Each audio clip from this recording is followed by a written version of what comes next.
டெல்லியில் ஆட்டம் காட்டிய எடப்பாடி.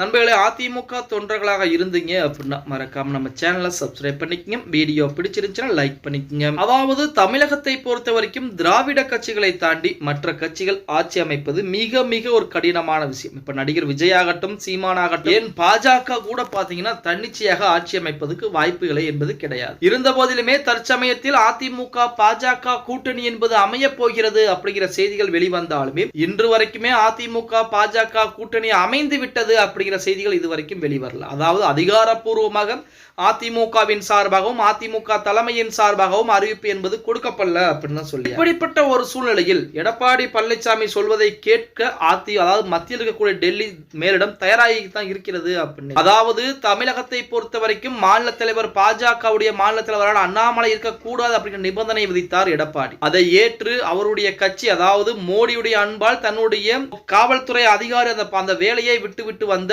அண்ணாமலையை கூட தூக்குவதற்கு தயாராகி இருந்தது நமது டெல்லி மேலிடம். எடப்பாடி பழனிசாமியுடைய பேச்சுக்கு எந்த அளவிற்கு மரியாதை என்பது டெல்லியிலே கிடைத்துக் கொண்டிருக்கிறது அப்படிங்கறத பாருங்க. இப்ப திமுகவை எடுத்துக்கிட்டீங்க அப்படின்னா திமுக, அதாவது அவர் குடும்பத்தில் இருக்கிற நபர்கள் மட்டும்தான் உச்சகட்ட பதவிக்கு வர முடியும். ஆனா அதிமுக சாதாரண ஒரு தொண்டன் கூட மேல்மட்ட பதவிக்கு வர முடியும் அப்படிங்கிறது நம்ம அனைவருக்கும். இப்படிப்பட்ட ஒரு சூழலில் டெல்லி மேலிடத்திலும் எடப்பாடி பழனிசாமி வைத்த கோரிக்கை என்ன அப்படின்னா, திமுக பாஜக கூட்டணிக்கு இடையில் விரிசல் விழுவதற்கு ஒரு முக்கியமான காரணமாக இருந்த நபர் தான் நமது அண்ணாமலை. அந்த அண்ணாமலை நமது தமிழகத்திலே முக்கியமான பொறுப்பு, அதுவும் பாஜகவுடைய முக்கியமான பொறுப்புகளை இருக்கக்கூடாது அப்படிங்கிற நிபந்தனை விதித்தார். அதை ஏற்றுதான் தற்போது பாஜக மாநில தலைவர் பதவி அண்ணாமலையிடமிருந்து பறிக்கப்பட்டு அதற்கு பதிலாக நாயனார் நாகேந்திரன் அவர்களுக்கு கொடுக்கப்பட்டிருப்பதாக செய்திகளும் வெளியாகி இருக்கிறது அப்படின்னு கூட சொல்லலாம். ஓகே गाइस, வீடியோ பிடிச்சிருந்தா மறக்காம ஒரு லைக் பண்ணி விட்டுருங்க. அப்படி இந்த வீடியோ ஃப்ரெண்ட்ஸ் அண்ட் ஃபேமிலிக்கும் ஒரு ஷேர் பண்ண மறந்துடாதீங்க.